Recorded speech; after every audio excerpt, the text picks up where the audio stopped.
everybody, it's Jenny here, the Prevention DPT, and in today's video I wanted to talk to you guys all about discharge planning. So that means if you're in a hospital or in a nursing home and they're wanting to discharge you, that means they're wanting to send you to another location, and we're talking about when they send you home. And the 3 points we're going to make in this video is, number one, we're going to talk about what's happening after you get home, if you have follow-up or not. Number two, what new equipment, medications, things are you being sent home with? You need to make sure you're clear on before you leave the hospital or nursing home. And number three, what do you need to be thinking through when you get home, and what do you need to consider about safety in the home? All right, so number one, we're talking about when you're being discharged, when you're being sent home, what is going to happen after you get home.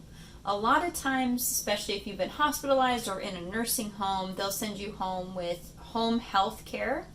That means that basically you're considered homebound, meaning you can't leave your home with the exception of for doctor's appointments and church services. So you're not going out to restaurants, you're not going out to, farmers markets and things like that. You're only leaving your home for doctor's appointments or church services. They then can give you a referral for home health, and that typically includes a nurse coming in, doing an evaluation, checking out your medications and your blood pressure, heart rate, all those things, making sure that piece is covered. Especially medications is a big one that they're going to want to go through and make sure that you're taking everything properly. That can also include physical therapy, occupational therapy, and speech therapy, and they'll come in and assess your home and help you with safety and exercises and things like that. And it can include an aide that may come in and help with bathing and dressing. It just kind of depends, and it can depend on insurance as well, what's going to be covered, and that all is dependent on your situation and my soapbox that I'm not going to talk about today about insurance coverage. So the other area that they can discharge you to for physical therapy in particular is an outpatient clinic, which means you're going to be leaving the home 1 to 3 times a week typically to go to an outpatient clinic and spend anywhere between 30 minutes to an hour at a PT visit to address, whatever muscle or imbalances or pain or things like that that may still be occurring after you've been discharged home. They can also not really send you home with any follow-up. That is possible and very dependent on your circumstances and how independent you are when you leave the hospital. And I would say if you're having any concerns or worries about when you get home not being able to move properly and still being in pain or, having weakness, you definitely need to make sure they're discharging you with some sort of follow-up from a physical therapist to make sure that you continue to improve and progress and that your issues are being addressed. So that's number one. Moving on to number two, we're going to talk about what's new. What are you going home with? Do you have new medications? This is a big one, and this is not the area that PTs tend to focus on. We like to know what you're taking, but this is where a home health nurse will come in and typically address all of those medications. But you also need to know, you need to be your own advocate. So you want to see a list of the medications that you're taking, and ideally you already have a list of what you were taking prior to your hospitalization. So right now, if you don't have a list of the medications you're taking, and the amount of them, how many times a day, all of that jazz, every detail about it. You need to have a list on a piece of paper or on your phone or something that you're going to take with you. And you want to compare that because a lot of times when you're hospitalized, they like to change things up. Don't ask me why, don't ask me if I agree with it, that's a whole nother topic. But a lot of times they like to change certain medications, make adjustments, and these are things you need to know because many times what they'll do is they'll actually discharge you home without a nurse. And so for me as the physical therapist, I'm the one initiating contact with you, so I'm going through the medications. And many times when that situation has occurred, I've come in and it has been a mess because the patient goes back to taking what they were taking before they were hospitalized. And then I'm coming in with a list of the new medications from the hospital. They're showing me all these old medications, and then we're spending an entire hour just sorting it out and making sure they're taking the right things. So make sure that that is really clear for you, especially if you're one of those people with that long list of medications. You really want to have that written down and compare it to what they're sending you home with, and make sure there's no adverse reactions to anything that could be happening. I mean, a lot of times when you've got these long lists, something can be missed.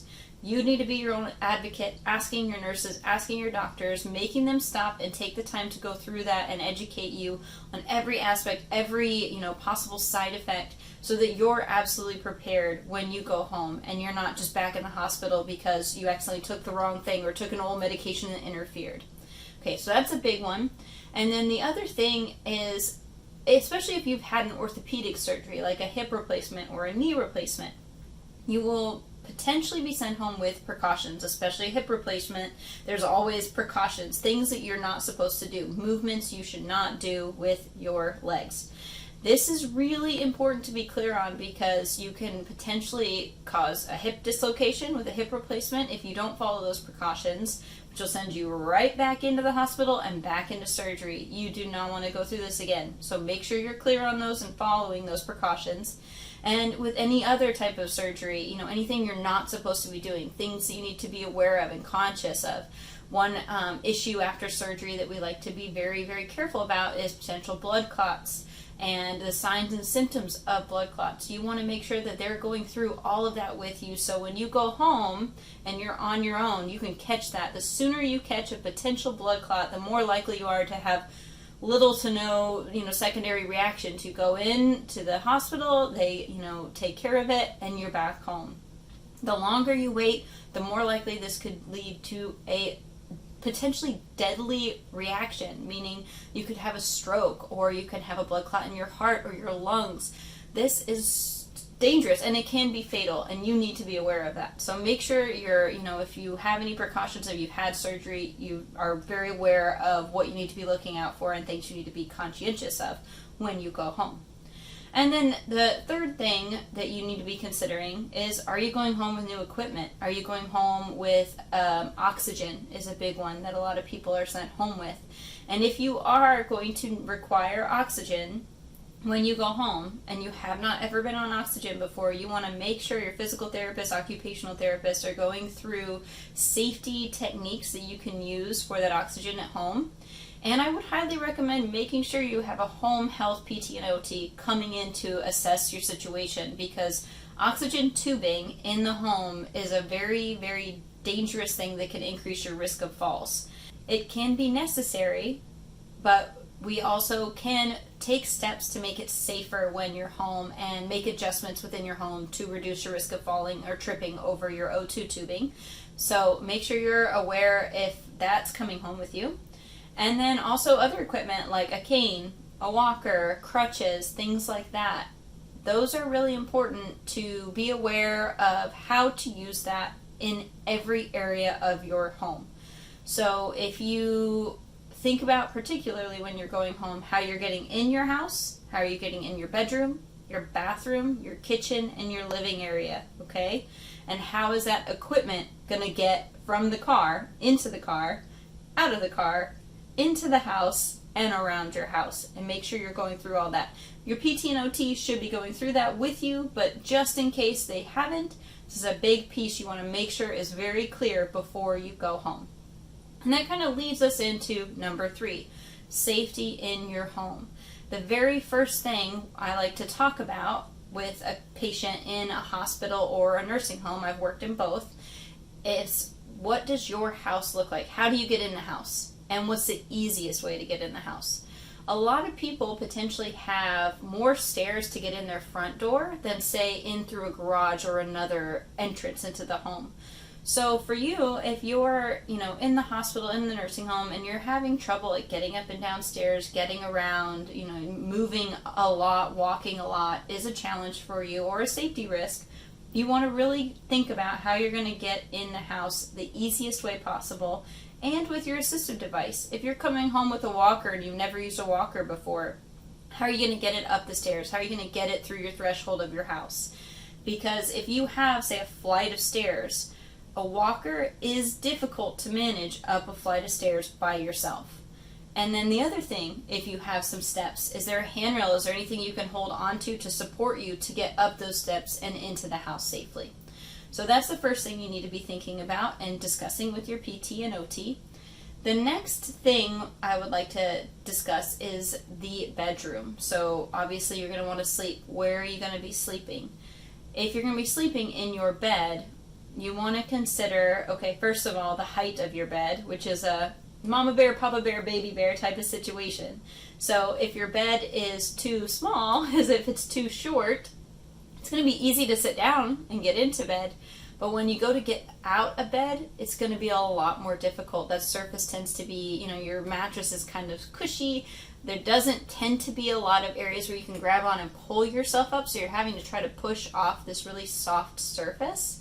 And that can be really challenging if your bed is too low. So if your bed is, I would say, definitely below your knee or below, it's too low. You want it a little higher. Now, on the other side of that, if your bed is too high, so if it's above your butt, you're going to have to try to hop up on your bed, and that can be a really dangerous area where with the sheets and the bed being high and it being a soft surface, if you try to kind of push yourself up, a lot of people, what happens is they'll actually kind of slip off the end of the bed and fall to the floor. And I have seen this happen, not while I'm present, but I've come to a patient's house after this has happened, and luckily they weren't hurt. But it's, again, another area where we need to be really conscientious of that and aware that a bed that's too high is going to be really hard to get in and out of and potentially cause a fall to the floor. When we're discussing the mama bear, the medium height, the just right, it's the bed height should be below your gluteal fold, so that crease underneath your butt.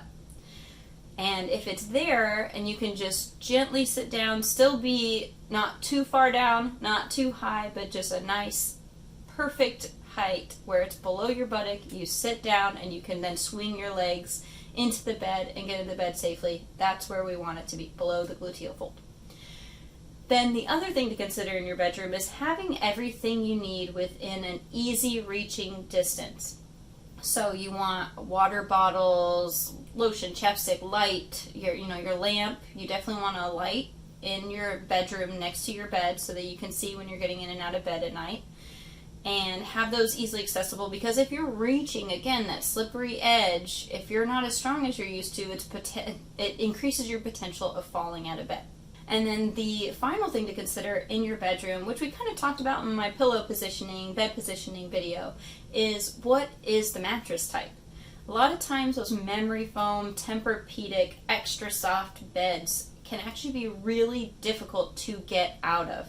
Because they're a really cushy, soft, plush surface, it's harder for you. You don't have as much leverage to push off of. And a lot of people, especially as we're getting older and if we've had hospitalization and you're getting weaker, have trouble getting out of those soft, plush, memory foam beds. So if you can, use the hardest, firmest mattress you have, or remove any, mattress toppers, things like that you put on the bed so that it's easier for you to get in and out of the bed and safer for you to get in and out of the bed. The next thing we want to talk about is the bathroom, and we'll kind of segue this with at nighttime. If you're having to get up to go to the bathroom, do you feel like you can do this safely by yourself at home? There are options. They can send you home with a commode, a bedside commode, which is a device that you can set next to your bed. So at night, all you have to do is stand up, turn, sit down, use the bathroom, stand up, turn, get back into bed. It can be right there next to your bed. And that's a lot safer for people that are having trouble moving by themselves throughout the day, or are at a high fall risk where you could potentially fall at night when you're kind of out of it, you're sleepy, and you may have some urgency and really need to get to the bathroom, and the bathroom's a ways away. This is where a lot of falls and tripping over, pets or obstacles or, whatever, clothes on the floor, things like that happen, is in the middle of the night when you're not thinking clearly about all those safety pieces. So if this is something you're worried about, talk to your PT or OT or your nurse or whoever about getting a commode chair that you could take home. Insurance doesn't always reimburse these, so it kind of depends, but you can also look at, Goodwill, Salvation Army, estate sales, yard sales for one of these, and just obviously clean it thoroughly before using it. But if you are feeling like, okay, I can get to and from the bathroom, I'm not having a lot of urgency at night or any worries about that, my bathroom is really close to the bed, so this seems like something that would be safe for me, and your PT and OT agree, then what you want to think about is, what's the bathroom you're going to be using, particularly at night, because it could be different than the one you're using throughout the day, and how are you going to get up and down off the toilet. So a lot of, especially older toilets, are pretty low to the ground. It's the same situation as the bed. With them being so low, it can be really hard to get up off of the toilet because there aren't always a lot of areas to grab onto or things to push off of. So that's where that commode chair could also come in handy in the bathroom, because you can put it over the toilet and have an area to push off of with your hands to kind of help your legs out. You can also see if a family member can install handrails in the bathroom to help you kind of pull up from the toilet and be able to get up and down off of that safely and independently on your own. And then what the next step you want to think about is your shower, tub, bath situation. How are you going to bathe? A walk-in shower is the safest option for most people because you don't have to worry about stepping over the tub. Just make sure that you have some areas where you can grab onto, some handrails, something preferably that you can screw into the wall so it's nice and sturdy, because that area, with it being a slick, wet surface, can be very dangerous and cause you to lose your balance and fall, or slip on the water and fall. So be thinking about handles, handrails, what am I going to hold on to, how am I going to get in and out of the shower safely. If you have a tub shower that you have to step over the tub, making sure you have something to hold on to. And if not, there's also what they call a shower bench, so something that they can put over the tub that actually extends over the tub into the bathroom, that you sit down on, you swing your legs over and you scoot over into the tub on the bench, and so you're able to sit and bathe. This is the safest option, especially if you are worried about those falls or you're having weakness and concerns about losing your balance. This is the safest option. However, in a lot of those older bathrooms that are pretty narrow, it doesn't always fit safely. So we need to be thinking about that. Make sure you're thinking about what bathroom you're going to be using for showering and bathing, what bathroom you're going to be using at night, and considering anything that you might need or how that's set up and how equipment might fit in there. And this is where a home health PT and OT that come into your home can help you make adjustments to that when you get home. But you want to make sure that it's not going to be a situation where you're uncomfortable, or you're having to make significant changes to the home, or potentially having to be rehospitalized because you couldn't get up off the toilet or you fell off the toilet before they got there. So just things to think about with the bathroom. And then the next thing we're going to talk about is the kitchen. Obviously we all need to eat. There are options out there, frozen meals that you can just microwave and not have to do a lot of prep work. There are, Meals on Wheels that can come deliver the same kind of style of meal, a frozen meal that you can just heat up in the microwave. And if you're not able to shop particularly, that can be a really good option. But if you are, feeling like you want to tackle the challenge of cooking and preparing your own meals and fresh meals with fresh ingredients, what I recommend is prepping your meals beforehand. So if you've ever heard the term, and I might not be pronouncing this correctly, is mise en place. It's everything in its place. It's a French culinary term that basically means prepping all of your ingredients so they're chopped, weighed, measured in bowls, ready to be incorporated and cooked into the meal before you start cooking the meal. What I recommend is doing that sitting down at a dining table or a safe area where you can do that while you're sitting, because as you're standing and you might move and turn, this is a common area where you can lose your balance, or if you're using a walker and you're not thinking, you can end up tripping over your walker because you go to reach for something and the walker gets in the way. This is where you're sitting down to do as much as you can, bathing, dressing, prepping your meals. Anything you can do sitting down is going to reduce your risk of falls if that is an issue for you and that's a concern for you. And then once you're ready to cook, going up to the stove and having your pots and pans out and ready, all your ingredients organized, then start your cooking. So obviously you're going to have to take a little more time, really think through everything you're doing, be very conscientious of the fact that, especially in the kitchen, you may have rugs in the kitchen, things like that you may need to be. I would recommend, honestly, just taking the rugs out of the kitchen right now, because they are a big tripping hazard. And if you're coming home with an assistive device, a lot of times they like to get caught on those area rugs, and that just ends up being more of a tripping hazard with your assistive device than not.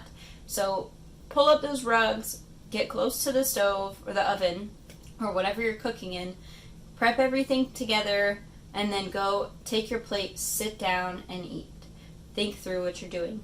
Other areas of the kitchen that you want to consider for safety are, what are you reaching into cabinet-wise?